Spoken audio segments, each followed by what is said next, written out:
I could go through a list of Trump's remarks and some of his greatest hits, but I'll just start with the most recent.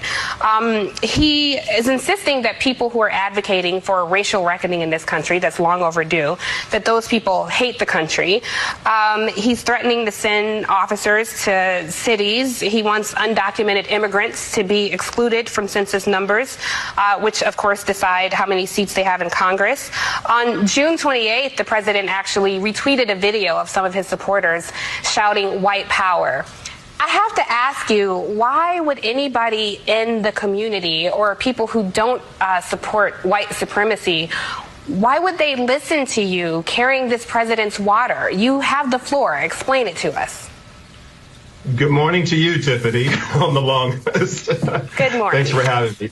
Well, listen, a lot of chatter on Twitter, a lot of opinions floating around out there. To me, it's all noise. I look at numbers. We're numbers. The president, we came out of the lowest black unemployment in the history of the United States ever, recorded my lifetime in 72. The president's been key on funding HBCU colleges for up to 10 years, which, Tiffany, it's going to help your beautiful college here at Clark, where you attended, and many of my other friends who went to Morehouse and et cetera. So that's a great plus. And, you know, this step one act, Tiffany, where he signed into law and this, what Biden put into effect, which is authored the crime bill that Clinton signed that put total mass incarceration towards our black men. Okay. And so he unraveled that. So, I think, respectfully, there's so much noise out there. At the end of the day, the president's record speaks for itself. The people are not going to have amnesia from a few months ago of where we were in the economy. The fastest uptick in small black business owners in the last few years that I've seen. I'm a black business owner here for 28 years in Atlanta, and a lot of my friends who started their businesses in the Trump administration have great, access to capital, low interest rates. So, I think respectfully, Tiffany, noise, numbers don't lie. Noise. Coming from the president, though. Speaks for itself. Yeah, I agree. So let's get into the president's record. You said it speaks for itself. So let's start with unemployment, because this is a statistic he loves to tout.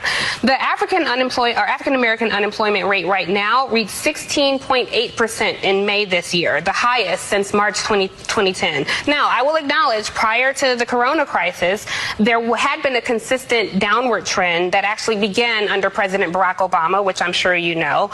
And Obama saw the rate decline from 12.6% to 7.5% during his terms in office from 2009 to 2017. So I just want to be clear on the facts there. And you're saying noise and that people won't have amnesia, but a lot of this noise is coming directly from the president. So I appreciate what you shared, but you didn't really address some of the things that the president himself has done. Look, a lot of people of color and a lot of American citizens are tuning into this program right now. This is your chance to make a sound argument on why they should listen to you and support a president who has failed on a lot of levels. I don't think that people will have a short-term memory. I know you credit him with the First Step Act. That was actually introduced in Congress by Congressman Hakeem Jeffries and Doug Collins, one of the Trump acolytes in Congress. And it's called the First Step Act because a second and third step needs to happen. We still have a very unforgiving criminal justice system, which this president seems to want to perpetuate by sending secret police snatching protesters off the street without probable cause. So again, why should people look at somebody who looks like our skin folk, but is carrying the message from somebody who's perpetuating a system of white supremacy? And I ask that with all sincerity, sir. I really am curious about how that happens. And I, all sincerity, say that's a lie. I know the president. How is it a lie? He doesn't condone that. He doesn't condone what? The list of items try to go over. Listen, you can't. Barack Obama is not the president. When Barack Obama, he had 8 years with Joe Biden to do something about our mass incarceration. So let me just say, Mr. LaVell, let me just quickly answer and just say, really quickly, when you do that, because I want to make sure, before you answer, I just want to say, when you deflect to Joe Biden and Obama, it sounds like you don't want to address the record of the president who's in house right now. Barack Obama. You brought him up. Yeah, so just to fact check your unemployment numbers. The opportunity zones that the president signed into order that helps underserved communities of hundreds of billions of dollars coming into these underserved communities, Tiffany. So I think a lot of these underserved communities are concerned, though, about children in cages, and they're concerned about secret police snatching protesters. They're concerned about a president who retweets white power videos. So, again, can you just address your president's record on racism, on the racist rhetoric and policies that he's instituted in this administration? Obama, he started the cages. Well, we're back on Obama, and I really want you to talk about Trump. So if you can, and stop bringing up Obama, then we won't have to keep addressing it, Tiffany. We want to talk about Trump. Let's talk about Trump. We want to talk about Obama. Let's talk about Obama. But you're not going to sit up here on national TV and go down the list and don't give me an opportunity to address these issues, Tiff. So let's keep it real here. Okay, let's by all means, let's keep it real. So if you could, let me ask you this, because you lead this diversity coalition, and I've found in my career there are a lot of people who lead diversity initiatives, and some people find that role to be, you advocate for your candidate within these communities. I'm curious, do you ever advocate on behalf of black and brown communities with this president? And if so, what does that look like, and what are you advocating for? Well, let's put it this way. For many years, I'm a lifetime Republican. I've lived in Atlanta for over 35 years. We've picked the same old candidates as usual, the same old folks. We finally got a president that came in here that understands business, that challenged the inner cities and the communities across the country. What do you have to lose? He put the money where the mouth was in terms of hundreds of billions of dollars in these underserved communities. He went directly after the HBCUs and funded them for over 10 years. He went right after us being oil dependency, where we're #1 oil producers in the world, where a lot of our black engineers that come out of Morehouse and our great HBCUs work in these oil companies that created even more jobs in the engineering and science department. Tiffany, the list goes on. The criminal justice. Biden has yet to apologize. Well, we're for not talking about Biden. I really want you to, and trust me, I will ask the Biden representative all these questions about Biden. Yeah, again, trust me, when we have a Biden representative on, I'd be happy to talk all about Biden. But right here, you're here to represent Trump. So let me ask you this, because this is something I think is really important. We had Malcolm Nance on earlier, and it's been confirmed that Russia is definitely trying to impact our elections. In 2016, here we go. Let's stick with some facts and keep it real, as you say. So in 2016, Trump's campaign tactics mirrored that of the Russians, and somebody from your own the Trump campaign said they told a Bloomberg reporter in 2016 that they had 3 major voter suppression operations underway, including one aimed at depressing the black voter turnout. How concerned are you that Trump might be using you to carry out this voter suppression by making this feigned appeal to reach voters of color? And what exactly does that outreach look like? I'm in the community, and I haven't really seen a lot of it. I happen to know a lot about voter suppression, Tiffany. I'm glad you brought it up. You're in Georgia, where Brian Kemp is a very active proponent of it, so I imagine so.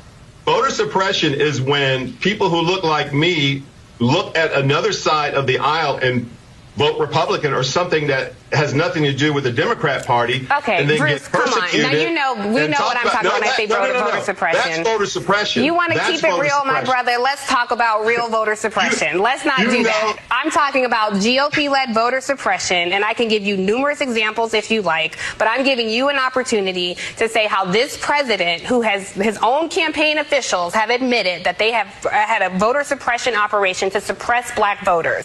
Your response to voter suppression cannot truly be something that's partisan. Certainly you are an advocate and proponent of democracy. What do you have to say about this campaign potentially suppressing people who look like you in a state where I grew up, in a state where you live now? Suppressing, I just went down the list and proved that suppressing that we had the lowest black unemployment in my lifetime. What does that have to do with voter suppression? We funded our HBCU. I don't get where this is going, but all seriousness, the Russians have no business in the Democrat Party, the Republican, any of our republic. The Chinese, any of us, they have no business whatsoever. Agreed. Does your president feel the same way, do you think? Let me switch gears, because something very serious, and that's 146,000 dead Americans. Donald Trump has said this virus is just going to disappear in hot weather. He initially called it a hoax. His administration has gone out of their way to discredit Dr. Fauci. In fact, Sinclair Broadcast Group, the very conservative group buying up a lot of local television stations, are set to air a conspiracy theory over the weekend that suggests Dr. Fauci invented the virus.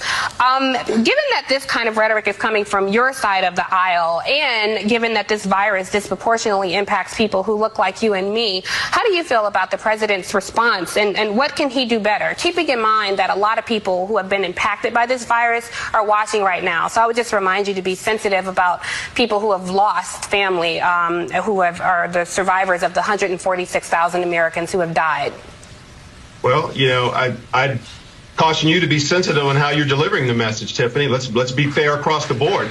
Number one, we have 51 million. I'm just relaying facts, sir, but please. Well, I'm relaying facts too. We tested 51 million people. There's 328 million American citizens in the United States. We're number one in the world in testing. We have a vaccine around the corner that's probably due around December. And number one, thank God the president shut down the country and saved millions of lives on his leadership in January, or we would have a catastrophe.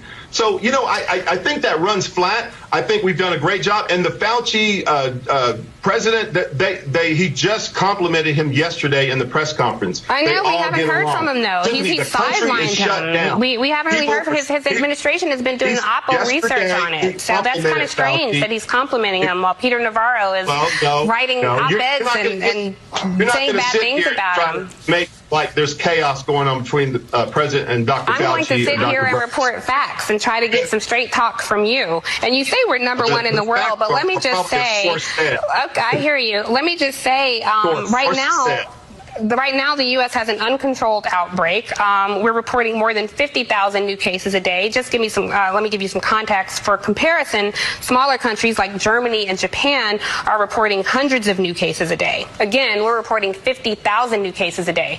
You can't sit here and expect the American people to believe that this president has handled this virus well. The president of the United States, Donald J. Trump, and we as the country, Tiffany, have done a marvelous job and a wonderful job combating this China virus that has taken over our economy. So I just want to correct you. I don't know. You lead the Diversity Coalition, and you're using these racist terms like the China virus. It came from China. COVID-19. It came from China. Yes, but that's where it came from. Yeah, but I would no sooner say that you had the MAGA virus than I would call this the China virus. No. That's ridiculous, well, and you know that. I find it preposterous that we can't have a factual discussion, that we can't have an intellectual exchange. And I wonder, let me ask you, has Donald, because I'm curious, this is my last question because we're running out of time, but I am curious because when I see folks like you support this president, has Donald Trump ever promised you anything financially in exchange for your blind support of this administration or helping his campaign? On the record, can you tell us if he's ever promised you anything financially or otherwise? No, and I've known him since 2015. I know what he has promised. He promised that he wanted to get the black unemployment low, get it down. He wanted to create jobs. He wanted to bring back and resurrect generational wealth in black communities where people like me who own our own business. The black unemployment rate, as I mentioned, was 16.8%. So how's that going so far? I'm trying to answer the question. Sorry, please go ahead. He wanted to resurrect black generational wealth, create more jobs, more business owners like me, 30.6 million small businesses in the country. We represent 42% of the GDP. I just said earlier in the segment, we have the fastest rate of minority-owned businesses growing in this administration in the history of the United States. We own the retail commodities. We build the retail commodities. That's what the opportunity zones are for. That's why the Step 1 Act, to get our black men back out with their wives, to get back to their families. The First Step Act. You know, interesting thing, black women are actually the number one business owners when it comes to communities of color. What does his outreach to black women look like, or does that exist? Or does the Diversity Coalition have any outreach plans to the black communities as it relates to black women? I think the president needs to keep doing what they're doing, and the records don't lie and the numbers don't lie.